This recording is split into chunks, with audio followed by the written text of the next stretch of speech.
मुश्किलें थोड़ी अलग है औरों से, मगर भावनाएं नहीं। सपने हमारे एक जैसे हैं, लेकिन रियलिटी में कहीं भेदभाव है।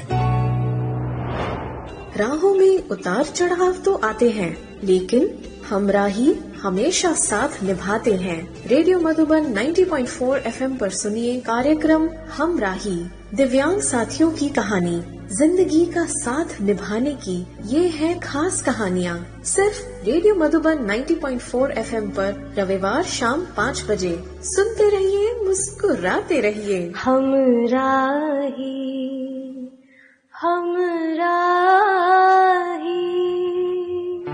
रेडियो मधुबन सुनने वाले सभी श्रोताओं को संदीप त्रिवेदी का प्यार भरा नमस्कार।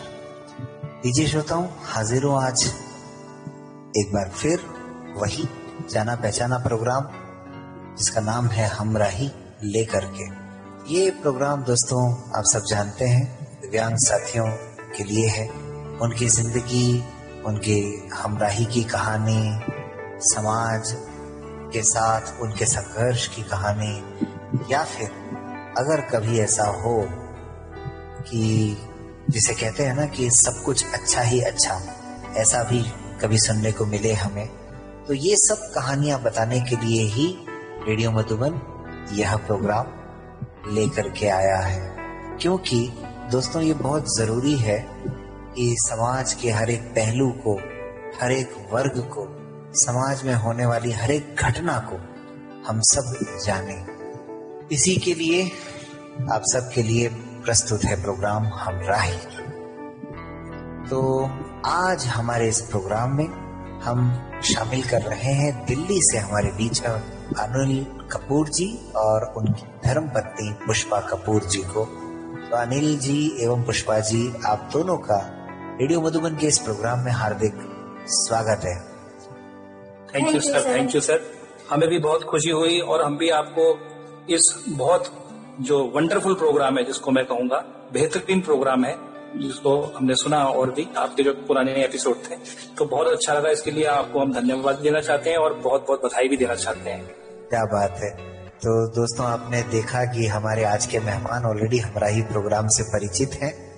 रेडियो मधुबन 90.4 FM सुनते रहो, मुस्कुराते रहो।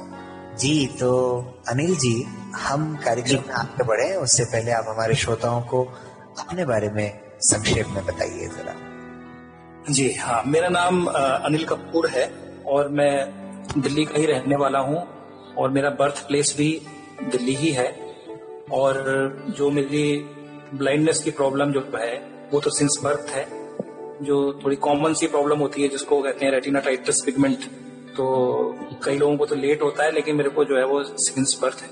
और उसके बाद जो है एजुकेशन थोड़ी लेट शुरू हुई मुझे, मेरी 10-11 साल की उम्र में, कि माँ बाप को स्कूल के विषय में कोई जानकारी नहीं थी। तो जब पता चला तो स्कूल में एडमिशन कराया गया, तो लेट एजुकेशन थोड़ी 10-11 साल की एज में शुरू हुई। तो JPM सीनियर सेकेंडरी स्कूल, जिसको ब्लाइंड रिलीफ एसोसिएशन के नाम से जाना जाता है, वहां से जो है मेरी जो स्कूल की जो शिक्षा है वहां से हुई। और कॉलेज दिल्ली यूनिवर्सिटी से ग्रेजुएशन, पोस्ट ग्रेजुएशन, और मैंने BEd किया जामिया मिलिया इस्लामिया से। और उसके बाद जो फिलहाल जो है मैं दिल्ली गवर्नमेंट के एक स्कूल में एजुकेशन डिपार्टमेंट में TGT social science train graduate teacher जिसको कहा जाता है यहाँ, उस पर कार्यरत हूँ। तो ये मेरा मतलब अपना जो एजुकेशन के विषय में जी संक्षिप्त परिचय है। जी अनिल जी, बहुत बढ़िया, बहुत खूब। पुष्पा मैम, हम चाहेंगे कि आप भी हमारे श्रोताओं को अपनी आवाज से रूबरू करवाएं एक बार, और अपने बारे में जरा बताएं कि आप कहाँ से हैं, वर्तमान में क्या करते हैं, और आपको भी कोई डिसेबिलिटी है या नहीं है। जी सर, मैं यूपी इलाहाबाद की रहने वाली हूँ।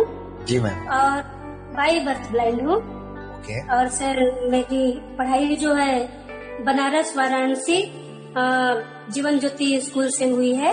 जी। और मैं ग्रेजुएशन मेरी कानपुर यूनिवर्सिटी से हुई है, और मैंने JBT कर रखी है, डिप्लोमा 2 साल का होता है प्राइमरी लेवल का। जी। वो मैंने देहरादून से किया हुआ है। और अभी मैं सर हाउस वाइफ हूँ। जी जी, यही है सर मेरा छोटा सा परिचय। बहुत खूब, बहुत खूब, बहुत खूब। ये तो परिचय भले ही छोटा है लेकिन आपकी जिम्मेदारी बहुत बड़ी है। तो अनिल सर, जी, दिल्ली जैसे शहर में रहकर के विद्यालय का पता न होना, बात कुछ हजम नहीं हुई। हाँ जी, ये तो ऐसा है कि जो हमारा जो परिवार में जी, जो हमारे दादा दादी और मदर और फादर, तो मदर तो चलो थोड़ी फिर भी पढ़ी लिखी आई थी, ज्यादा मतलब ठीक है उस समय में जब इनकी एजुकेशन जो है 10th क्लास की है, लेकिन फादर नहीं पढ़े लिखे जी। और जो है हमारे जो ग्रैंड फादर और ग्रैंड मदर थे वो भी पढ़े लिखे नहीं थे। और ये है कि पहले तो ऐसा होता था कि किसी न किसी व्यापार में लग जाते थे और उनका जो है काम चल जाता था और ज्यादा एजुकेशन की जरूरत नहीं होती। हाँ जी। तो उन्होंने पता भी लगाने की कोशिश नहीं की ज्यादा, और इलाज कराने की कोशिश उन्होंने जरूर की जी, कि कहीं ना कहीं से इलाज हो जाए। और फिर कभी एक किसी डॉक्टर ने उनको बताया कि ऐसे ही इन जो ब्लाइंड बच्चे हैं इन लोगों के लिए भी ऐसे कुछ विद्यालय होते हैं, विशेष विद्यालय, स्पेशल स्कूल, जहाँ पे इनको पढ़ाया जा सकता है। तो जब उन्होंने बताया कि भाई इनका कोई ट्रीटमेंट पॉसिबल नहीं है, आप इनको स्कूल में एडमिट करा दो, नहीं तो इनकी लाइफ जो है फिर खराब हो जाएगी, तो फिर उन्होंने कोशिश की और फिर मेरा जो है ना एडमिशन कराया जी। तो फिर जो है एक रास्ता में मिल गया आगे पढ़ने के लिए, बिल्कुल सामान्य बच्चों की तरह हम भी पढ़ लिख लिए उसी तरीके से जी। तो इस तरीके से फिर एजुकेशन मज प्रारंभ हो गई। क्या बहुत खूब। तो अनिल सर, अभी आपकी एज क्या है? सर मेरी एज 42 है इस वक्त जी। और अब आते हैं मुद्दे की बात पर। हमारे श्रोता भी सोचते होंगे कि कार्यक्रम की बात अभी तक शुरू नहीं हुई जी। तो आपके विवाह को कितने साल हो गए? सर जो है हमारा जो विवाह है वो 2008 में हुआ। लगभग 12 साल हो गए मतलब? हाँ जी, 12 साल हो गए, मतलब इस शुभ घटना को क्या मैं कहूँगा। क्या बात है। 2000 मैडम सामने इसलिए तो नहीं? नहीं ऐसी बात नहीं ऐसी बात नहीं है। और मतलब इसको भी हम एक नया जन्म मानते हैं ना, एक नया जन्म होता है। बहुत खूब, बहुत खूब। तो इसलिए जिस तरीके से अपना वो जन्मदिन मनाते हैं तो ये भी एक जन्मदिन है, इसको भी मनाते हैं, तो इसलिए वो जन्मदिन भी शुभ है और ये भी शुभ है। तो मतलब तालमेल ठीक ठाक है, इसलिए हम शुभ कह रहे हैं। अगर जिसका नहीं होता फिर वो अशुभ भी कहने लगते हैं। तो तालमेल अच्छा रहा और लाइफ अच्छी चल रही है, तो इसलिए शुभ घटना है हमारा। अशुभ भी कोई कहता है तो मजाक में कहता होगा जी, सीरियसली? हाँ, ऐसे तो नहीं कहते बिल्कुल। शुभ दिन कौन सा था जी? 11 जुलाई 2008 जी। तो अनिल सर ये बताएं हमारे श्रोताओं को, आपकी कहानी मैं सुनूं उससे पहले कि जिस प्रकार आपकी शिक्षा दीक्षा में देरी हुई तो उसमें कहीं ना कहीं आपके घर वालों की उदासीनता, जैसा कि आपकी बातों से लगा, आपके विवाह के मामले में भी ऐसा कुछ रहा या वहां पे कहानी थोड़ी अलग थी? नहीं, ये तो शिक्षा के बारे में तो मैं ये कहूंगा कि उनको जानकारी नहीं थी, अवेयरनेस नहीं थी। अच्छा, उस वक्त जो है ना इस तरीके के बहुत ज्यादा सुविधाएं भी नहीं थी। बिल्कुल। जैसे आज सोशल मीडिया बहुत एक्टिव है आज। जी। तो अब कई लोगों को नहीं पता चलता। ठीक है। अच्छा, फिर एफर्ट भी नहीं करते वो कई बार। बिल्कुल सही। वो तो ये सोचते थे कि ये लोग तो पढ़ ही नहीं सकते। सब वो मान्यताएं पहले से ऐसी बना दी गई है समाज में ना जी। और उस समय जो है ना टीवी चैनल भी कुछ खास हुआ नहीं करते थे, वो ज्यादा कोई प्रोग्राम भी ऐसे आते नहीं थे। ठीक है। और फिर ज्यादा पढ़े लिखे होते हैं तो लोग फिर कुछ सर्च करने की कोशिश करते हैं। ठीक बात। तो पढ़े लिखे ना होना भी इसका एक, कम पढ़े लिखे होना भी एक कारण है। आपके विवाह को लेकर के घर वाले कितने परेशान रहे? जी, ऐसा है कि विवाह, उसकी परेशानी तो कुछ अलग प्रकार की थी जी। मतलब वो हमारी इस विवाह से तो सहमत थे ही नहीं, इस शादी से, इस रिश्ते से सहमत थे। ये एक और नई कहानी अच्छा, तब तो फिर अब आप विस्तार से बता दीजिए कि कैसे क्या हुआ पूरी कहानी। जी मैं बताता हूँ सर। ऐसा है कि मैंने 2004 में यहाँ दिल्ली यूनिवर्सिटी से एमए कर लिया था। जी। और उसके बाद कुछ टाइम मैंने एक कोर्स किया, वो था बैचलर ऑफ एक्यूपंक्चर जी। तो मैंने 1.5 साल तक एक क्लिनिक चलाया। अच्छा। जिसमें एक्यूपंक्चर और एक्यूप्रेशर से क्या बात जो ट्रीटमेंट दिया जाता है। जी। तो कुछ सफलता भी मिली, 1.5 साल तक चला, लेकिन अब ब्लाइंड होने के कारण कई लोग विश्वास भी कम करते हैं, लेकिन फिर भी चला। और उसके बाद जो है मैंने एक नौकरी ज्वाइन कर ली यहाँ कानपुर ब्लाइंड स्कूल में। अच्छा। अखबार में एक इश्तेहार आया और उसको मैंने पढ़ के अप्लाई कर दिया जी। तो वहाँ इंटरव्यू के लिए बुलाया गया और मेरा सिलेक्शन हो गया। अरे वाह, बहुत खूब। कानपुर। वो कौन सा स्कूल था, उसका नाम क्या था? वो उस कानपुर ब्लाइंड स्कूल के नाम से जाना जाता है उसको। जो NFB का स्कूल है वो? हाँ, NFB का स्कूल है। ओके ओके ओके, जी जी जी। तो वहाँ मैंने ज्वाइन कर लिया और मैं उस वक्त घर से निकलना चाहता था जी। उसका कारण ये था कि फादर का बिजनेस बंद हो गया था और प्रेशर आ गया था थोड़ा कि कैसे मतलब इस जो फाइनेंशियल प्रॉब्लम है इससे कैसे उभरा जाए। तो इसलिए मुझे मतलब MA करने के बाद मैं चाहता तो था कि MPhil भी करूं, लेकिन मैं छोड़ के चला गया, मतलब उस नौकरी को मैंने ज्वाइन कर लिया। और उसके बाद मैं परीक्षाएं देता रहा।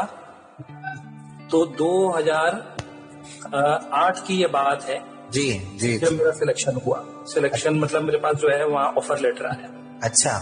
लेकिन जो विवाह की बात है उससे पहले मैं थोड़ा सा पीछे आना चाहता हूँ। जी जी जी। 2006 में जी। असल में क्या है कि उस स्कूल में एक हमारा साथी था और उसने डिसाइड किया एक लड़की से शादी करने के लिए जी। और वो लड़की जो थी वो उसके माता पिता नहीं थे। अच्छा। मिशनरी वालों ने उसको पाला पोसा था जी। वो ब्लाइंड लड़की थी वो भी, लेकिन उसके मदर फादर जो है ना नहीं थे। उसके जन्म के बाद ही उसे छोड़ के कहीं चले गए थे, जैसे वो अनाथालय में छोड़ के चले जाते हैं बिना बताए, जी जी। बिना कुछ रिपोर्ट किए, तो ऐसे चले गए थे। मिशनरी वालों ने उसको पाला और फिर बड़ी हो गई, फिर एक स्कूल में जॉब कर रही थी वो इलाहाबाद में। अच्छा। तो हमारे मित्र ने वो डिसाइड किया उससे शादी करने के लिए जी। तो अब ये चाहते थे हिंदू रीति से विवाह करना, हिंदू रीति रिवाज से। अच्छा। और उसकी तरफ से कोई था नहीं कन्यादान के लिए। अच्छा। तो हाँ जी, तो मतलब मेरी कुछ इच्छा हुई और मैंने जो है ये प्रस्ताव रखा कि मैं कन्यादान करूंगा, तुम शादी करो। क्या बात है, बहुत बहुत खूब जी। तो अब ये क्या हुआ कि ये मतलब ये जो कन्यादान हुआ तो ये मतलब मेरे लिए तो एक मतलब महादान बन गया। क्या बात है, क्या बात है ना जी। तो जब अब उनकी फ्रेंड है ये। अच्छा। इनका नाम भी पुष्पा है, उनका नाम भी पुष्पा ही था। कहते हैं कि अच्छा काम अगर हम करते हैं तो कहीं ना कहीं आगे हमारे साथ भी अच्छा होना लिखा ही होता है। तो ये तो कन्यादान महाकल्याण उस तरीके की बात जी जी। तो अब ये उनकी शादी में वहाँ हमारे कानपुर आई थी जी। तो जब कानपुर आई थी तो इनसे मतलब मुलाकात हुई, बल्कि हम लोग जो है उनको लेने गए थे वहां से, तो साथ में ही आई थी। तो उसके बाद जो है कुछ वहां तो कोई खास बातचीत नहीं हुई। जब इनको हमने वापस भेजा किसी के साथ जी, कोई हमारे वहां पर स्कूल में ही थे कोई, उनको वापस भेजा कि भाई इनको पहुंचा के आओ घर तक जी। तो उनको इन्होंने अपना फोन नंबर दिया बात करने के लिए। वहां तो कहीं ऐसी बातचीत नहीं हुई, अच्छा, मतलब कोई खास। जी।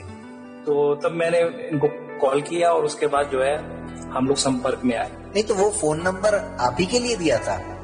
हाँ जी, वो मेरे लिए ही फोन नंबर दिया था। तो आपने कह करके भेजा था उनको, सज्जन को? नहीं, कह के भी नहीं भेजा था, कह के नहीं भेजा था भाई, हमारे मन में भी कुछ बात थी जी। सर संकल्पों का असर होता है ना। ये कुछ संकल्प ऐसे भाई, जैसे मान कर आपके मन में कोई विचार आया, हमारे पितृ स्वाभाविक कि हमारे मन में भी आपके लिए कुछ आएगा ना सर। जी जी जी जी, ठीक है। तो अब वो हमें पहले पता नहीं था, जब ये विज्ञान में आए तब हमें ये पता चला कि संकल्पों का बहुत प्रभाव होता है। क्या मतलब कुछ बोलने से भी पहले सोचने का भी असर होता है। बहुत वो ये बात अलग है कि अनकॉन्शियस माइंड तक वो विचार पहुंचते हैं, कॉन्शियस माइंड में नहीं होते, इसलिए वो उसका जो है क्विक रिएक्शन नहीं होता। तो ऐसे मुझे फोन नंबर मिला तो फिर इनसे मैंने संपर्क किया, बात की, हम लोग बातचीत करने लगे। और उसके बाद उस बीच उत्तर प्रदेश में कुछ भर्तियां निकली थी, विशिष्ट BTC। तो मैंने उसके लिए अप्लाई किया। ये तो वहां जॉब कर ही रही थी स्कूल में, प्राइवेट जॉब, इलाहाबाद में क्या नाम है उसका, राजेंद्र विद्यालय में ये जॉब कर रही थी एज ए हॉस्टल वार्डन और टीचर। तो मैंने जो है उसमें जो वैकेंसीज निकली थी उसमें मैंने ये 7 डिस्ट्रिक्ट जो ऑप्ट किए थे उसमें से इलाहाबाद भी था। तो फिर मैं इलाहाबाद भी चला गया उसको ज्वाइन करने। तो ये बहुत अच्छी बात रही। इन्होंने मुझे वहां पर वहीं अपने स्कूल के बगल वाले मकान में इन्होंने मुझे वहां रूम दिलवा दिया और मैं वहां रहने लगा और मैंने वहां जो है ना ट्रेनिंग ज्वाइन कर जी। तो जैसे ही 6 महीने भी हुए नहीं थे ट्रेनिंग को, क्योंकि वहां पर ट्रेनिंग मतलब ज्वाइन करने से पहले एक ट्रेनिंग कराते हैं, उस ट्रेनिंग को कंप्लीट करने के बाद वो ज्वाइन कराते हैं। तो अब उसमें ट्रेनिंग कंप्लीट होने से पहले ही मेरा ये ऑफर लेटर आ गया दिल्ली से, तो मैंने यहाँ ज्वाइन कर लिया। और इस बीच मैंने अपने पेरेंट्स को बताया कि भाई मैं ऐसे ऐसे शादी करना चाहता हूँ, उनका फोटोग्राफ वगैरह भी दिखाया और ये लोग सहमत नहीं थे। उनका कहना मतलब वो चाहते थे कि भाई ब्लाइंड से शादी हम ना करें। तो यहाँ तक तो सारी बात ठीक है सर, ये समझ में आ गई कि भाई वो ये चाहते थे कि भाई आपका जीवन साथी वो ब्लाइंड ना हो, लेकिन क्या उनके पास इस प्रश्न का उत्तर था कि अगर ब्लाइंड ना हो तो फिर वो कौन हो और कैसे हो, वो मिले कैसे? नहीं, उनका कहना था कि कोई जब ठीक ठाक आपकी कोई जॉब होगी, नौकरी लग जाएगी तो कोई लड़की मिल जाएगी। क्या तो ये तो अभी तो प्राइवेट जॉब में ही मतलब ये बातचीत चल रही थी शादी की, तो कि तब तक तो प्राइवेट जॉब थी। उसके बाद जब सरकारी जॉब लग गई और उसके बाद हमने उनके सामने प्रस्ताव रखा तो उन्होंने अस्वीकार कर दिया। तो अस्वीकार करने के बाद लेकिन अब हम थोड़ा आगे बढ़ चुके थे, हमें शादी करनी। अस्वीकार किसने कर दिया? मदर फादर ने कि भाई आपकी गवर्नमेंट जॉब हो गई उसके बाद भी इनसे नहीं करना है? नहीं। आपने उनसे ये कहा था कि इन्हीं से शादी करने के लिए कहा था, या ये कहा था कि भाई चलिए आप ढूंढिए जरा, देखिए हमारे लिए? नहीं, पहले तो कोई बात ऐसी थी नहीं। जब मैंने प्रस्ताव रखा तो फिर इन्हीं से शादी करने का प्रस्ताव था। अच्छा जी। लेकिन वो उन्होंने नहीं माना? हाँ, उन्होंने स्वीकार नहीं किया। और उन्होंने ये भी नहीं कहा हम ढूंढते हैं बेटा, तुम थोड़ा वेट करो, हम देखते हैं कुछ ना कुछ होगा, ऐसा कुछ? नहीं, ये भी कुछ नहीं कहा।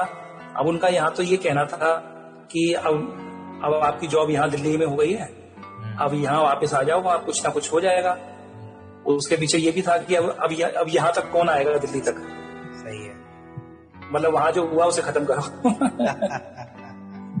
है ना? नहीं। तो इस बात में थोड़ा परिवार से थोड़ा सा अनबन भी हो गई, झगड़ा भी हो गया और मैं फिर उस वक्त घर छोड़ के चला भी गया था वहीं इलाहाबाद वापस। तब तक तो क्या हुआ कि जी अब इस बीच मेरा ये ऑफर लेटर आ गया, फिर मैंने यहाँ दिल्ली में ज्वाइन कर लिया। और उधर जो है शादी का जो प्रोग्राम था, मतलब इनके पेरेंट्स तो तैयार थे, तो ज्वाइनिंग मेरी बाद में हुई, शादी पहले हुई। अच्छा, वाह, बहुत खूब। तो उनके पेरेंट्स तैयार थे और यहाँ से हमारे मदर फादर में से मतलब ऐसे कोई गए भी नहीं थे विवाह में हमारे।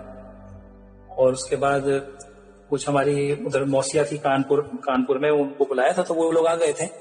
तो इनकी फैमिली का पूरा सपोर्ट था। तो उसके बाद फिर मैंने जब ज्वाइन कर लिया तो फिर उन्होंने वहां से रिजाइन करके जॉब से ये दिल्ली आ गई और फिर हम परिवार के साथ रहे भी नहीं, मतलब परिवार में मतलब हमें स्थान भी नहीं मिला। और उसके बाद फिर हम वहां पर रेंट पे रहे, 2-3 मकान चेंज किए, रेंट पे रहते रहे। और उस बीच जो है मेरे बड़े वाले बेटे का जन्म भी हुआ और उसके बाद फिर मैंने गवर्नमेंट फ्लैट के लिए अप्लाई कर दिया जी। तो तब से लेकर अब तक मैं इस गवर्नमेंट फ्लैट में हूँ। कुल मिला के आज की तारीख में आपके माँ बाप से आपके संबंध नहीं है? नहीं, संबंध अब सामान्य से तो हो गए। अच्छा, मतलब ऐसा नहीं है कि कोई अब विवाद नहीं है ऐसा ज्यादा कोई, लेकिन हाँ वो अब मतलब साथ रहने वाली बात नहीं कभी। अच्छा, वो वाली बात नहीं। मदर तो आती है, मदर का आना जाना है और ठीक है, लेकिन वो साथ रहने वाली बात बिल्कुल नहीं है अभी तक भी। वो भी हमारी तरफ से तो कोई ऐसी बात नहीं है, लेकिन ठीक है अब जैसा भी है। लेकिन आपसे तो हमने सुन लिया और आगे हम जानते भी रहेंगे, लेकिन जीवा जी से भी हम जानना चाहेंगे कि उनकी तरफ किस तरह का माहौल था, उन्हें कितना लड़ना झगड़ना पड़ा या नहीं आपको लेकर के। जी पुष्पा जी। सर मेरी तरफ से तो ऐसा कुछ नहीं था सर। मैं सर थोड़ा गांव से बिलोंग करती हूँ, तो मेरी फैमिली में थोड़ा कास्ट का चक्कर ऐसा थोड़ा बहुत होता है। अच्छा। मेरे फादर को और मेरी बुआ है तो उनके मेरी बुआ के जो है तो फादर इन लोगों को ये बहुत पसंद आए थे। अच्छा। तो उन्होंने पापा को समझाया तो पापा भी मेरे तैयार हो गए जी। लेकिन शुरू तक मेरे पापा को पता चली थी कि मैं किसी लड़के से बात करती हूँ या इनसे बात करती हूँ, है ना। तो उन्हें मतलब अच्छा नहीं लगा था बहुत, उन्होंने मुझे डांटा था उस समय के लिए। अच्छा। लेकिन फिर बाद में जब इनको देखा उन्होंने, फिर सबने समझाया तो फिर पापा मेरे तैयार हो गए थे। उसके बाद तो कोई प्रॉब्लम नहीं थी। अच्छा, फिर तो शादी में फिर आपके यहाँ से लोग शामिल हुए थे? हाँ जी, सभी शामिल थे। आज क्या स्थिति है? नहीं, आज तो सर मैं बहुत खुश हूँ। मैं तो चाहती हूँ कि मेरे घर वाले भी खुश है सर, बहुत खुश है। और मैं ये भी चाहूंगी सर कि जैसे मतलब कि मुझे ये मिले हैं ऐसा ही सबको मिले। देवा, बहुत बहुत बहुत ये बहुत अच्छी बात है सर। मेरे और इनके विचार मतलब हद तक मिलते हैं सर, और मैं बहुत खुश हूँ। क्या बात है। मतलब जैसी मेरी कल्पना थी कहीं उससे बढ़ के मुझे मिले हैं उस तरह से, मतलब क्या बात है जी। मैं भी एक बात इसमें कहना चाहता हूँ जी। हमारे जो हिंदुओं के रीति रिवाज में जो विवाह किए जाते हैं तो 7 फेरे दिलाते हैं कि हाँ भाई 7 जन्म तक का साथ हो। लेकिन मतलब हमें तो अंदर से ऐसा महसूस होता है, और मैं चाहता हूँ कि भाई हमारा जो साथ है वो तो 84 जन्मों का होना चाहिए। क्या बात, मतलब वो कि मतलब हम 7 जन्म के बाद भी नहीं बिछड़ना चाहते। हाँ, तुम मतलब पूरा चक्र जो है, मतलब हम चाहते हैं कि पूरा चक्र ही हम मतलब एक दूसरे के साथ हमारा रहे, मतलब इतना अच्छा हमारा तालमेल है। और इस तालमेल के विषय में थोड़ी और बात करूंगा मैं, पहले आप इनसे बात कर लीजिए। जी, वो गीत है ना वो, हाँ तुम बिल्कुल वैसी हो जैसा मैंने सोचा था। हाँ, सोचा था, बिल्कुल। क्या बात है, बिल्कुल। लेकिन वैसी सर जी बताएं। Made for each other. Pushpa ji, प्रश्न ये उठता है कि सर के मिलने से पहले आपके मन में क्या विचार था शादी को लेकर के? अनिल जी से मिलने से पहले सर सच कहूँ तो मेरा विचार ऐसा था सर कि मैं ऐसे को अपनाऊं जिससे किसी ने कभी कभी न अपनाया हो और उसको कोई न प्यार करता हो, मैं ऐसे को अपनाऊं। मेरी सबसे बड़ी ये सोच थी। अच्छा। और मैं उसे मतलब उससे दुनिया की सारी खुशियाँ मैं उसे दूँ। अच्छा। हाँ जी। ये वो मुझे याद आ रहा है सर, वो एक शेर था ना, और उन्हें ये जिद कि मुझे छोड़कर किसी को ना देख। तो इनके लिए ये है कि मुझे ये जिद कि मुझे छोड़कर किसी को ना देख। क्या बात क्या बात। लेकिन पुष्पा जी, आपने कुछ इस बारे में सोचा था कि शादी किससे करनी है, ब्लाइंड से करनी है या? नहीं सर, ऐसे मन में तो ऐसा कुछ वो नहीं था। मैं ये सोचती थी सर जरूर कि मैं जब भी शादी करूंगी अपने जैसे से। अच्छा, ये आपने कर रखा था? हाँ जी बिल्कुल सर, मैं जैसी हूँ टोटली ब्लाइंड हूँ मैं सर। मैं सोचती थी कि मैं टोटली ब्लाइंड से शादी करूंगी और उसके साथ मेरा बहुत अच्छा होगा, क्योंकि अपने जैसे से करना जहाँ तक मेरा सोचना है सर कि बहुत अच्छा होता है। जैसे है मैं वैसा ही मतलब हमें ढूंढना भी चाहिए। पुष्पा जी, घर वालों की बात हम एक तरफ रखते हैं, अपनी जगह है, दोनों के फैमिलीज को एक तरफ रखते हैं। आप दोनों को निर्णय लेते समय कहीं कोई संकोच हुआ विवाह को लेकर के? नहीं सर, मुझे इन पे पूरा विश्वास था। नहीं, दोनों में से आपस में किसी को कोई संकोच नहीं था कि जिंदगी कैसे चलेगी, क्या मुश्किलें आएंगी नहीं आएंगी, सब कुछ ठीक से? क्या हुआ क्या है ना सर कि देखिए, हमारी सन 2006 से दोस्ती थी जी। तो सब दोस्त बीत गए थे, दूसरे के बारे में बहुत करीबी से जान चुके थे, इसलिए सर हम फिक्र हो गए थे। हमें बिल्कुल भी किसी बात की टेंशन नहीं थी। हमने ये सोच था कि जो होगा सब अच्छा होगा। हमें पूरा आपस में दूसरे पे विश्वास था, लेकिन हमें करना है तो करनी है। क्या बात है, बहुत बहुत खूब। जो भी हो देखा जाएगा। हाँ जी। आप ब्रह्म कुमारी इसके बारे में कुछ बता रहे थे गीत सुनते समय, तो ब्रह्म कुमारी इसके साथ आपका रिश्ता कैसा है, थोड़ा ये भी बता दें। जी हाँ जी, ये मैं 2016 में इनके संपर्क में आया था। अच्छा। वो एक मेरे मित्र हैं और वो रेलवे में जॉब करते हैं। उन्होंने मुझे एक सीडी दी थी सुनने के लिए जी। कि हमारे यहाँ ऑफिस में क्लास होती है, ये सीडी आप भी सुन के देखो। सिस्टर शिवानी की सीडी थी। अच्छा। अवेकनिंग विद ब्रह्मा कुमारी के नाम से। तो वो 28 लेक्चर्स की सीडी थी, वो मैंने सुनी और वो मुझे बहुत ज्यादा मतलब टचिंग लगी। अच्छा। और ऐसा लगा कि मतलब महसूस हुआ कि जिन प्रश्नों का हम जवाब ढूंढ रहे थे आज तक, तो वो सब यही मिले हैं। मतलब सब प्रश्नों का जवाब ऐसे जैसे मिल गया। अच्छा। और उसके बाद मैंने एक बार जस्ट डायल से पता किया कि भाई कोई सेंटर, तो मुझे बहुत नजदीक में ही मतलब आधे किलोमीटर की दूरी पर ही सेंटर मिल गया ब्रह्मा कुमारी का, और मैंने वहां ज्वाइन कर लिया। क्या बात। लेकिन ज्वाइन करने के बाद मतलब बहुत जिसे कहते हैं ना ड्रास्टिक चेंज जी लाइफ में आया। जैसे? हाँ जी, तो मैं ऐसे बताना चाहता हूँ आपको। जैसे मान लीजिए हम लोगों की शादी हो गई, ठीक है, मतलब तालमेल भी रहा, लेकिन गुंजाइश तो मतलब बेटरमेंट की गुंजाइश तो हमेशा ही होती है कि और अच्छा कैसे हो सके और बेटर कैसे हो सके। तो एक तो हमारे आपसी रिश्ते जो है ना बहुत ज्यादा जो है ना गहरे हो गए इसके बाद, इस कोर्स को करने के बाद या यहाँ जो रेगुलर क्लास करने के बाद। और एक चेंज ये था कि मुझे कुछ नशे की आदतें थी, तो जब शादी के समय मैंने इनको बताई थी सारी, इनको पता भी था, लेकिन इन्होंने मुझे मेरी बुराइयों के साथ ही स्वीकार किया था। अरे ये तो और अच्छी बात है। क्या बात है?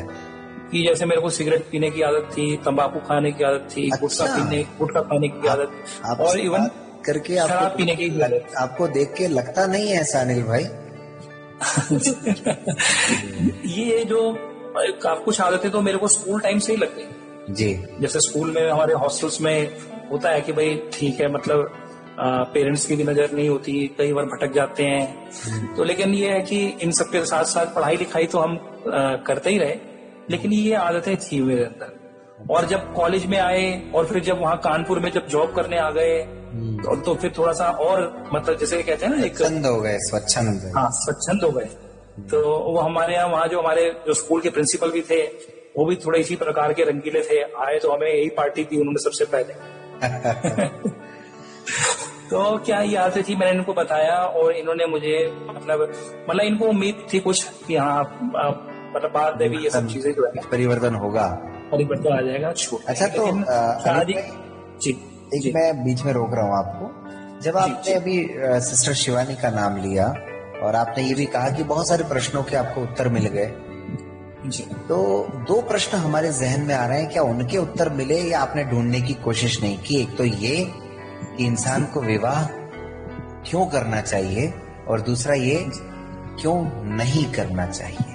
जी, ऐसा है कि जहाँ तक विवाह करने की बात है जी, कहते हैं कि घर गृहस्थी में रहते हुए कमल समान पवित्र बने। अच्छा, कि जैसे कमल का फूल जो है वो कीचड़ में खिलता है जी, तो ऐसे कई बार घर गृहस्थी में भी परिवारों में भी कुछ ना कुछ बुराइयां होती है, लेकिन उसमें रहते हुए भी आप जो है मतलब कुछ अच्छी धारणाओं पर और नियम पर चलते हुए अपने जीवन को श्रेष्ठ बनाओ, ये है जी, ऐसा है। तो मतलब ऐसे विवाह करने पर तो ऐसा कुछ नहीं है, लेकिन ये है कि मतलब मैं तो ऐसा मानता हूँ कि जितना हम ले सकते हैं उतना हम ले लें जी। कुल मिलाकर के बहुत आपका अनुभव बहुत सराहनीय रहा इस सब के बाद। चलिए आते हैं वापस आपकी व्यक्तिगत जीवन पर। विवाह के बाद किस तरह की कठिनाइयों का सामना करना पड़ा अनिल भाई? अरे विवाह के बाद तो यह है कि हम लोगों को घर से दूर किराए पर रहना पड़ा, हम दोनों ही थे। अब मिसेज जो है ये प्रेग्नेंट भी थी और कोई फैमिली सपोर्ट भी नहीं था, और उसके बावजूद भी है बस मतलब कहीं से हिम्मत अंदर से ही मिल रही थी एक दूसरे से, तो तमाम बातें कि हॉस्पिटल जाना, इलाज कराना, आना, सब कुछ मतलब चलता रहा। और फिर उसके बाद जब मेरा जो हमारा बड़ा बेटा हुआ तो वो बचपन से ही बीमार रहता था। अच्छा। 2 साल तक हमें पता नहीं चल पाया कि क्यों बीमार रहता है जी। फिर जब ये पता चला, एक टेस्ट में आया कि उसको ना एक डिजीज होती है सीलियक। अच्छा। तो सीलियक डिजीज होती है, वो गेहूं से एलर्जी होती है वो। अच्छा। कि वो क्योंकि गेहूं उसको डाइजेस्ट नहीं होता, क्रॉनिक डायरिया बन जाता है, तो उससे बहुत कमजोरी आ जाती है। तो वो बहुत ज्यादा वीक हो गया था, तब ये पता चला कि उसको गेहूं से एलर्जी है। अच्छा। तो तब हम लोग यहाँ ये जो गवर्नमेंट फ्लैट में आ चुके थे, तो वो एक बड़ा मुश्किल समय था कि कोई सपोर्ट नहीं था, और ये जो है ना आईसीयू में लेकर उसको 1 महीना रही सेंट स्टीफन हॉस्पिटल में दिल्ली। अच्छा। अकेली आईसीयू में उसके साथ ही रही, क्योंकि उन्होंने कहा कि इनके साथ कोई है नहीं तो आईसीयू में मदर को साथ ही रखना पड़ेगा। और मैं घर में अकेला, दिन में अपनी जॉब पे जाने के बाद फिर हॉस्पिटल जाता था, फिर वापस आता था। वो एक बड़ा कठिन समय था। वाकई में बहुत ज्यादा सोच के भी बड़ा अजीब लग रहा है जी, जिसमें कोई भी पेरेंटल सपोर्ट हमें मतलब दोनों की फैमिली में से कोई नहीं था। हाँ जी। जी, इनकी मदर नहीं है, मेरी मदर ने, मेरे 2 भाई हैं और फादर हैं, तो भाई की कुल मिलाकर के मतलब पुष्पा जी की फैमिली की तरफ से मतलब कोई महिला नहीं होने की वजह से इनको सपोर्ट नहीं मिला, और आपकी फैमिली दिल्ली में होने की वजह से भी आपको सपोर्ट नहीं मिला। ऐसे माहौल में, ऐसे हालात में जो आम हमारे साथी होते हैं वो भी घबरा जाते हैं, या यूं कहिए कि नहीं कर पाते हैं इस तरह की हिम्मत, लेकिन आप लोगों ने उस परिस्थितियों को भी सहन किया। वाह जी। उसमें हमें थोड़ा सा अपने मतलब जहाँ हम जॉब करते हैं ऑफिस की तरफ से थोड़ा सा ये सपोर्ट था कि हम मतलब बीच में जा सकते हैं वहाँ हॉस्पिटल जाके, मतलब ये कोई थोड़ी मतलब उन्होंने थोड़ा सा हमें फ्री कर दिया कि आप बच्चे के इलाज के लिए अपना समय लगाए, यहाँ से आपको हम फ्री करते हैं। तो वो एक उनका बहुत सपोर्ट था उस टाइम का इस तरीके का जी। और ये है कि गवर्नमेंट जॉब थी उस समय, तो उसमें इसलिए हमें मतलब फाइनेंशियल प्रॉब्लम नहीं हुई, कैशलेस फैसिलिटी मिल गई उस वक्त, तो ये एक अच्छा सपोर्ट मिल गया। तो ये मुश्किल समय हमारा बीत गया। उसके बाद तो फिर बेटा जब अब तो ठीक है वो, अब कोई दिक्कत और अब तो बड़े बड़े बच्चे हो गए हैं, एक जो है क्लास 6 स्टैंडर्ड में है और एक 3rd स्टैंडर्ड में, हम बड़े हुए हैं। अब तो वो संघर्ष का दौर एक तरह से निकल गया, बच्चे भी समझदार हो रहे हैं धीरे धीरे। तो ये है। तो बाकी मैं ये बताना चाह रहा था आपको कि जब ब्रह्मा कुमारी में जब मैंने ज्वाइन किया, तो उसके बाद ये मेरी नशे की जो आदतें थी वो बड़ी छूट गई। मतलब मेरे को इतना निश्चय हो गया कि मतलब ये सब के भगवान का जो ज्ञान है, परमात्मा का जो ज्ञान है, वो जो डायरेक्शन देते हैं, मेरे को ऐसा लगा कि ये बिल्कुल सत्य है। तो ये मेरी आदतें छूट गई, और ऐसा मैंने महसूस किया और है भी कि जैसे अपने जो विरोधी थे ना वो भी अब सहयोगी बन गए। अरे वाह। कि भाई फैमिली के साथ भी हमारा मतलब उन्होंने जैसा व्यवहार किया, पहले तो हमारे मन में भी आता था कि हम भी ऐसा करेंगे या फिर सपोर्ट नहीं करेंगे, लेकिन अब ऐसी कोई बात नहीं रही। अब ये है कि हम भले ही अब साथ नहीं रहते हैं फैमिली के साथ वहाँ, लेकिन ठीक है, मदर का आना जाना और थोड़ा पहले से लिबरल हो जाना, अब पहले से अंतर है, उस तरीके का नहीं, लेकिन वो निश्चित रूप से कठिन समय था। इस ज्ञान में आने के बाद डायरेक्शन मिली, जैसे कहते हैं ना हम बाबा की श्रीमत जी, तो उस पे हम चलते हैं तो हमें कोई कठिनाई होती क्या बात। तो इसलिए हमारा जीवन जो है बहुत मतलब आनंदपूर्ण है और हम बहुत शांति से अपना जीवन व्यतीत कर रहे हैं। बहुत जरूरी है, ये बहुत जरूरी है। अनिल जी, कभी सोचा नहीं कि दिल्ली जैसे शहर में पुष्पा जी की भी जॉब हो तो और अच्छा हो? हाँ, कभी कभी पहले सोचते थे, कभी कभी अब, लेकिन अब इनको भी कुछ ज्यादा सोचनी होती, मुझे भी नहीं होती ऐसी, इसलिए क्योंकि अब यह है कि हमें बच्चों को भी लुक आफ्टर करना है। डेफिनेटली जी। अक्सर क्या होता है ना, झगड़े हो जाते हैं इन चीजों में। हाँ जी। कि एक की इच्छा होती है जॉब करना, एक की होती है नहीं, तो आपके ऐसा कुछ भी नहीं हुआ? हाँ, नहीं, उन्होंने भी बीच बीच में एग्जाम दिए, लेकिन उनको टाइम भी नहीं मिलता। अच्छा। घर से एक होता है ना कि कोई मतलब बड़े का पेरेंटल सपोर्ट होता है तो समय मिल जाता है थोड़ा पढ़ाई लिखाई करने का। अब बच्चों के साथ बच्चों को पढ़ाना लिखाना और भेजना, और फिर ये भी एक मतलब फुल टाइम जॉब है, मैं ऐसा मानता हूँ। डेफिनेटली, और ये बहुत बड़ी जॉब है जी। हाँ जी, और मैं मानता हूँ कि ये मेरी शुरू में हमने कहा कि एक हाउसवाइफ होना तो सबसे बड़ा जॉब है, बहुत बड़ी जॉब है ये तो जी। डेफिनेट। तो उसके बिना तो हम ही जॉब नहीं कर सकते, मतलब हमारे लिए जो पूरे संसाधन उपलब्ध कराना और सब कुछ मतलब व्यवस्थित रूप से, तो ये बताइए बहुत बड़ा टास्क है। बहुत सही कह रहे हैं। पुष्पा जी। जी सर। कोई दिक्कत आती है रसोई के कामों में, या अब तो खैर क्या आती होगी, लेकिन शुरू में या फिर जब बच्चे हुए छोटे थे तो इस तरह की दिक्कतें कैसे मतलब उसका सामना किया आपने? थोड़ा सा हमारे श्रोताओं को बताइए। हाँ सर, शुरू में ना सर मुझे रोटियां बनानी नहीं आती थी। अच्छा। और मैंने इनको कच्ची रोटियां भी बना के खिलाई कि ये चुपचाप खा लेते थे, उसमें भी ये बहुत खुश हो जाते थे। अच्छा जी। हाँ, अब तो सर सब कुछ कभी कंप्लेंट नहीं की मतलब? नहीं, कभी नहीं सर। अगर कभी नहीं भी बनाया तो बाहर से लाके खा लिया, लेकिन कभी ऐसा नहीं कहा कि तुमने बनाया क्यों नहीं, तुम्हें आ क्यों नहीं रहा, ऐसा कभी कोई शिकायत नहीं रही। जैसा भी बना लेते थे कच्चा पक्का सब खा लेते थे जी। और बच्चे जब छोटे थे आपके, तब किसी तरह की कोई दिक्कत आपको आई हो उनके लालन पालन में? क्योंकि बच्चों के लिए बहुत ज्यादा डेडिकेशन जरूरी होता है, छोटे बच्चों के लिए खासकर। जी सर। बड़े वाले बेटे में तो थोड़ी प्रॉब्लम हुई थी सर, क्योंकि पहली बार मुझे भी इतना एक्सपीरियंस नहीं था मदर बनने का, है ना। जी। और बच्चों का कैसे पालन पोषण किया जाता है मुझे पता ही नहीं था इतना, लेकिन दूसरे बच्चे को तो मैंने खुद ही पाला है, इसलिए मुझे बहुत अच्छे से एक्सपीरियंस हो गया था दूसरे के बाद। कभी कोई ऐसी ट्रेनिंग ली आपने पेरेंटिंग की, या जो घर से संबंधित जो काम होते हैं इस तरह की, या ये सब नहीं सर, जिंदगी में सिखा दिया ये सब? सर सही बताऊं सर, मैं स्वाद लेके सारी चीजें बनाना पसंद करती हूँ। पहले इसमें स्वाद लेती हूँ कि इसमें क्या क्या डाला होगा, कैसा हो सकता है ना सर। तो मैं खुद में टेस्ट लेके उसको तब मैं उसको ट्राई करती हूँ कि ये चीज ऐसे बन सकती है। अच्छा, ताकि अनिल जी तक पहुँचे तो वो बिल्कुल परफेक्ट पहुँचे। बच्चों की अंडरस्टैंडिंग कैसी है आप दोनों से? अच्छी है सर, बढ़िया। अब देखिए सर, क्या ये जैसे सर पता है ना कि हम एक ही माँ बाप के 2 बच्चे भी पैदा होते हैं, तो दोनों के नेचर में अंतर होता है ना। तो बच्चे दोनों अपनी अपनी जगह दोनों बच्चे अच्छे हैं, और हमारा उनके साथ तालमेल भी अच्छा है। बच्चे तो हमारे हैं सर, तो तालमेल की जैसी कोई बात ही नहीं होनी चाहिए। वो तो है, लेकिन एक आप दोनों की ब्लाइंडनेस को लेकर के मेरा एक प्रश्न था दरअसल। नहीं सर, बच्चों के मन में तो ये कभी एक बात है सर कि जैसे हमारी इनकी आई तो बिल्कुल नॉर्मल है जी, है ना सर?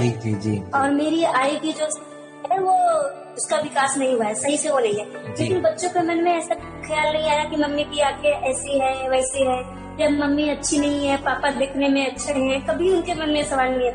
बल्कि कभी कभी मैं भी बच्चों से पूछती हूँ, बाबू मम्मी आपको कैसी लगती है? कहेंगे मम्मी तो मेरी बहुत प्यारी है, बहुत सुंदर है मम्मी आप। कभी उनके मन में ख्याल नहीं आता है कि मम्मी की आंखें ऐसी है तो मम्मी अच्छी नहीं लग रही देखने में, ऐसा कुछ कभी उनके मन में ख्याल नहीं है। कभी भी उन्होंने कभी सवाल भी नहीं किया। क्या बात, बहुत खूब। मैम, बच्चों की पढ़ाई को लेकर भी बड़ी संघर्ष करने पड़ते हैं। आजकल बच्चे पब्लिक स्कूल में पढ़ते हैं, और पब्लिक स्कूल का बहुत काम होता है, पीटीएम वगैरह और ये वो, इसके अलावा प्रोजेक्ट्स। और कैसे हैंडल करती हैं आप, ये बताइए, क्योंकि ये बड़ा एक इम्पोर्टेंट है ये जानना सबके लिए। सर पहले सर जब बच्चे छोटे थे तब तो बहुत दिक्कत होती थी सर जी, और अभी भी होती है, लेकिन उतनी नहीं होती क्योंकि अब थोड़े बच्चे दोनों बड़े हो गए हैं तो अपने आप भी कर लेते हैं। और दूसरी बात सर, अपने घर में ही ट्यूशन लगा रखी है। अच्छा। तो जो हमसे हो सकता है वो हम कर देते हैं, और बाकी काम ट्यूशन वाली जो सब पढ़ाती है, क्योंकि सर देखने वाला काम तो वही करवा सकती है, या बच्चे खुद करेंगे। हम तो उनको खाली मतलब लेक्चर ही दे सकते हैं, उनको जो बोलने वाली चीज है वही उनको हम बता सकते हैं, लेकिन जो लिखने वाली चीज है वो तो हम नहीं बता सकते ना। लेकिन अब कोई प्रॉब्लम नहीं होती सर, बच्चे कर लेते हैं। शुरू में थोड़ी उनके लिए ज्यादा प्रॉब्लम होती थी, तो हमने ट्यूशन लगवा रखी थी, और अभी भी ट्यूशन लगवा रखी है। बच्चे को अपने घर में ही ट्यूशन बुलवाते हैं, ताकि इसलिए कि क्या पढ़ा रही हो, कैसे पढ़ा रही, हम उसको देख सके बाद में भी और उस समय भी रहे। मैम, कभी इतने बड़े शहर में रहने के बावजूद इतने सालों में कभी किसी मोड़ पर ऐसा लगा कि हम दोनों के साथ किसी का सपोर्ट नहीं होने की वजह से, हम दोनों के ब्लाइंड होने की वजह से हमें इस तरह की चुनौती का सामना करना पड़ा, या हमारे साथ ये मुसीबत आई है? कभी ऐसा लगा आपको किसी एक मोड़ पर? सर ऐसा तो हमारे मन में कभी भी ख्याल नहीं आया, लेकिन जब बेटा मेरा आईसीयू में था थोड़ी सी सोच होती थी, क्योंकि ये मेरे हस्बैंड जो है सर, ये स्कूल से अपने आप जाते थे, फिर ये बाहर से खाना लेके खाते थे। तो मुझे सोच होती थी कि देखो घर में अगर किसी का सपोर्ट होता तो कम से कम घर से कोई खाना बना के इनको दे सकता था ना। ये सुबह 6 बजे उठ के ही मेरे पास वहाँ 6:30 बजे तक पहुँच जाते थे, और फिर शाम को भी स्कूल छूटते ही 6 बजे शाम को जाते थे, और 9, 10, 11 बजे तक मेरे साथ, मतलब 10 बजे तक मेरे साथ वहाँ ये रहते थे रात में। इस बात को थोड़ी सी टेंशन होती थी कि देखो सब, मतलब की ससुराल में सबके रहते हुए भी मतलब कि किसी का सपोर्ट नहीं है। लेकिन सर हॉस्पिटल के लोग जो थे, मैं तो सर आज उनको कहती हूँ, कहीं भी रहे उनको हमारी भी उम्र लगे, सब वो मतलब कि वो बहुत सपोर्टिव, वो लोग बहुत हमें सपोर्ट किए थे लोगों ने। बहुत खूब, बहुत मतलब सर वो हमारे लिए भगवान थे मानो, मतलब हर तरह से हमें को, मतलब मानसिक रूप से भी हर तरह से वो हमें सपोर्ट करते थे।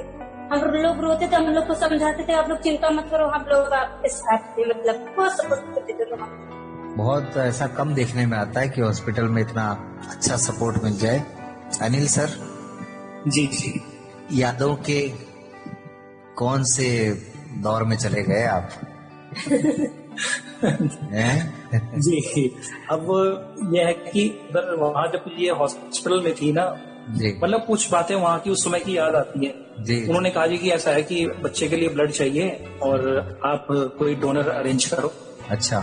तो मैंने उनको कहा जी ऐसा है कि मेरे पास तो कोई डोनर नहीं है और मैं ही हूँ, चलिए मैं तो मतलब उन्होंने ना फिर मुझसे ब्लड नहीं लिया। अच्छा। उनको ऐसा लगा कि ये स्ट्रगल भी कर रहे हैं। हाँ। और उन्होंने अपने आप ही अरेंज किया, कैसे भी किया। अच्छा। लेकिन मतलब ये समझ में आती है बात कि मतलब हम बाबा के ज्ञान में भले ही उस वक्त नहीं थे, लेकिन वो तो हमारे आदि मध्य अंत तीनों को जानता है। हाँ, बिल्कुल सही। हम तो केवल प्रेजेंट को जानते हैं जी, लेकिन वो तो हमारे आदि मध्य और अंत को जानता है। उस तरीके से उस समय हमें ऐसी व्यवस्थाएं और ऐसा सपोर्ट हमें मिला कि जिसमें एक ऐसा दौर था कि जिसमें बहुत ही ज्यादा मतलब हम निराश हो गए थे। वो क्यों? क्योंकि डॉक्टर ने कह दिया था कि भाई मतलब ये जो सीलियक जो प्रॉब्लम थी उसको एक क्राइसिस बन चुकी थी और इसका नॉर्मल जो होता है वो 20 होता है, तो 297 था। तो अब उन्होंने कहा था कि मतलब ये है कि 25 और 75 ये मान लीजिए, मतलब उसका 25% ही ऐसे चांस थे उसको कि उसकी लाइफ को मतलब सेव किया जा सके, रिकवर होने के। जी हाँ। तो मतलब इसलिए बहुत हम उस समय तनाव में थे। तो लेकिन वो जो मुश्किल का समय जो था वो बीत गया। तो जैसे कई बार हम सुबह उठते हैं तो कोई भयानक सपना होता है, तो जब बीत जाता है, जब नींद खुलती है तो बड़ा अच्छा लगता है, हाँ ये तो सपना था। तो ये उसी प्रकार का था। अनिल भाई, कभी आप भी सोचते हैं इस सब बारे में कि दृष्टिबाधित समाज में कौन कौन सी समस्याएं हो सकती हैं, या खासकर एजुकेशन, उनकी सामाजिक जो परिस्थितियां हैं, या विवाह से संबंधित जो समस्याएं, उन पर कभी आप भी सोचते हैं? हाँ जी, विचार तो इस बारे में आते ही हैं मन में, लेकिन मैं ऐसा मानता हूँ कि मतलब किसी भी हम कोई एक निष्कर्ष पर नहीं पहुंच सकते कि यही सही है, हमें यही करना चाहिए। कि जैसे कई बार ये होता है, जैसे हम लोगों के केस में ये है कि हम लोग दोनों ब्लाइंड हैं, तो चलो ठीक है, एक सिमिलैरिटी है तो हमारी अंडरस्टैंडिंग अच्छी है। और ऐसा भी होता है, जैसे आप भी एक हमारे लिए एग्जाम्पल है जी, कि मतलब डिफरेंट होते हुए भी लेकिन फिर भी आपस में जो तालमेल है और जो कोऑर्डिनेशन है बहुत बढ़िया है जी। तो लेकिन समस्याएं एजुकेशन को लेकर तो है ही, समस्या तो होती ही है। बाकी वहाँ ज्यादा समस्या है जहाँ फाइनेंशियल प्रॉब्लम है, वहाँ उन लोगों को तो बहुत परेशानी का सामना करना पड़ रहा है इस एजुकेशन में भी। क्योंकि हमारे यहाँ हमने ये देखा कि जो हमारे लिए जो इक्विपमेंट मिल रहे हैं वो इतने कॉस्टली है कि वो लोग अफोर्ड नहीं कर पाते, और इसलिए उनको, हमारे जो दृष्टिबाधित साथियों को एजुकेशन में समस्या आती। और बाकी तो ये है कि अब धीरे धीरे जो पहले जो सामाजिक परिस्थितियां थी अब उतनी जो है रिजिड नहीं रही है।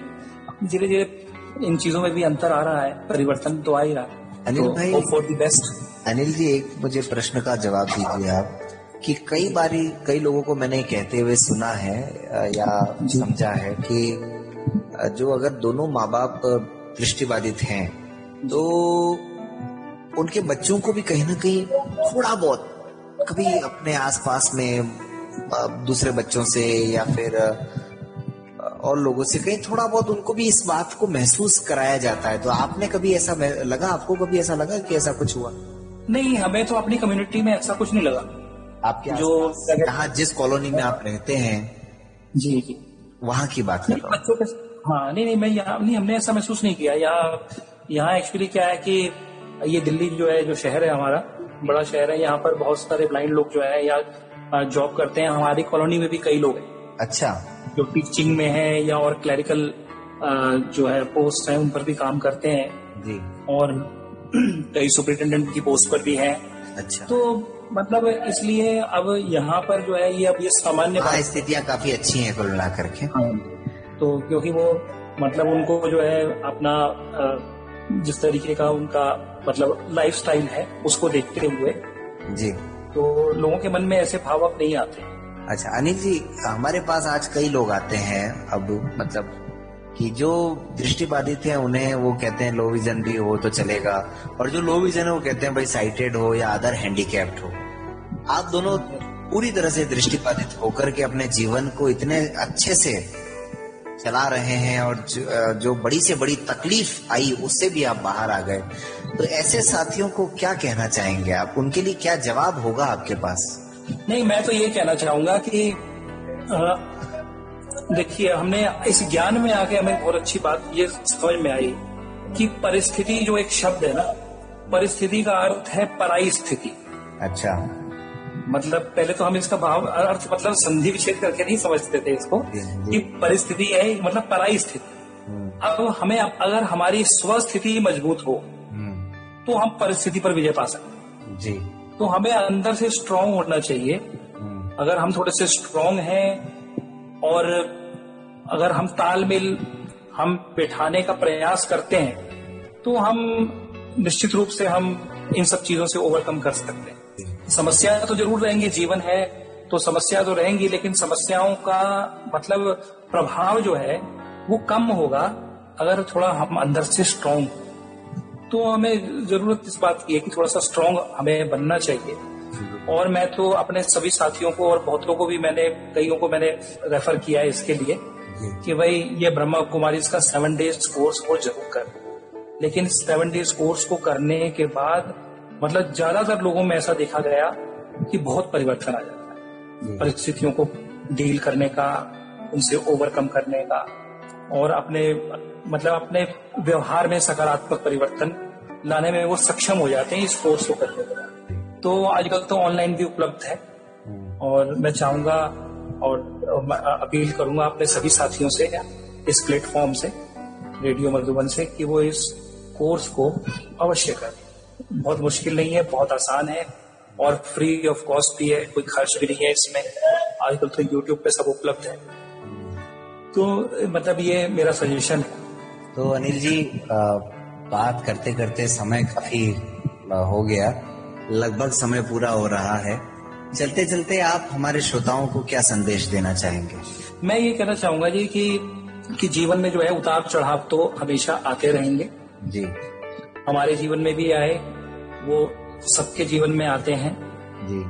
और लेकिन ये है कि हमें किसी परिस्थितियों से भी घबराना नहीं चाहिए जी। क्योंकि अगर अच्छा समय हमेशा नहीं रहता तो बुरा समय भी हमेशा नहीं रहता। बिल्कुल। वो भी, उसका प्रभाव भी कम हो जाता है और वो भी बीत जाता है। इसीलिए निराश कभी ना हो और जो भी काम करें वो दृढ़ संकल्प करके करें जी। जैसे अगर शादी का फैसला भी करना है जी। तो दृढ़ संकल्प होकर करें जी। और ईमानदारी बहुत जरूरी है। ये बहुत सही कहा। ईमानदारी भी, हाँ, कि ईमानदारी मतलब हमें एक दूसरे के प्रति लॉयल भी बिल्कुल होना चाहिए। बिल्कुल सही कह रहे हैं। लॉयल्टी बहुत जरूरी है, तभी हमारे जो रिश्ते जो हैं वो मतलब एक लॉन्ग लाइफ चल सकते हैं। ठीक, बिल्कुल। तो ये बहुत जरूरी है, दृढ़ता भी जरूरी है और ईमानदारी भी। बहुत सही। इन दोनों को हमें हमेशा साथ रखना चाहिए जी। और पुष्पा जी, आप हमारे श्रोताओं को क्या संदेश देना चाहेंगे? सर, मैं तो यही संदेश देना चाहूंगी कि कितनी भी कठिन से कठिन परिस्थितियां आ जाए, हमें अपना धैर्य कभी नहीं खोलना चाहिए और हमें अपने अंदर पेशेंस रखनी चाहिए और हमेशा हमें सकारात्मक एक सोच के साथ चलना चाहिए। अपने अंदर कभी भी नकारात्मक सोच न लाएं। क्या बात है, बहुत खूब।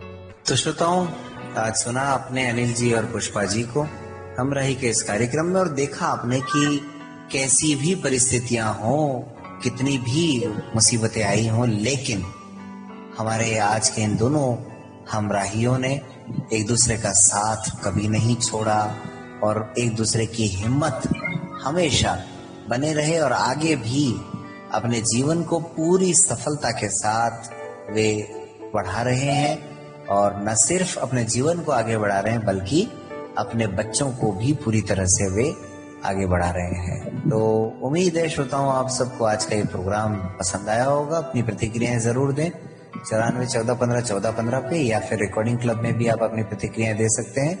इसके अलावा श्रोताओं आप ऐप इंस्टॉल कर लीजिए रेडियो मधुबन से। रेडियो मधुबन का एंड्रॉइड प्ले स्टोर पर है और आप यदि ईमेल करना चाहें तो info@radiomadhuban.in पर कर सकते हैं। मिलते हैं अगले रविवार ऐसे ही किसी और हमराही के साथ किसी और नई कहानी में। बहुत बहुत धन्यवाद अनिल जी और पुष्पा जी, आप दोनों का हमारे शो में जुड़ने के लिए। जी, आपको भी बहुत बहुत धन्यवाद। आपने हमें मौका दिया कि इस प्लेटफॉर्म पर आकर आप हम अपने अनुभव साझा कर सके। Thank you sir.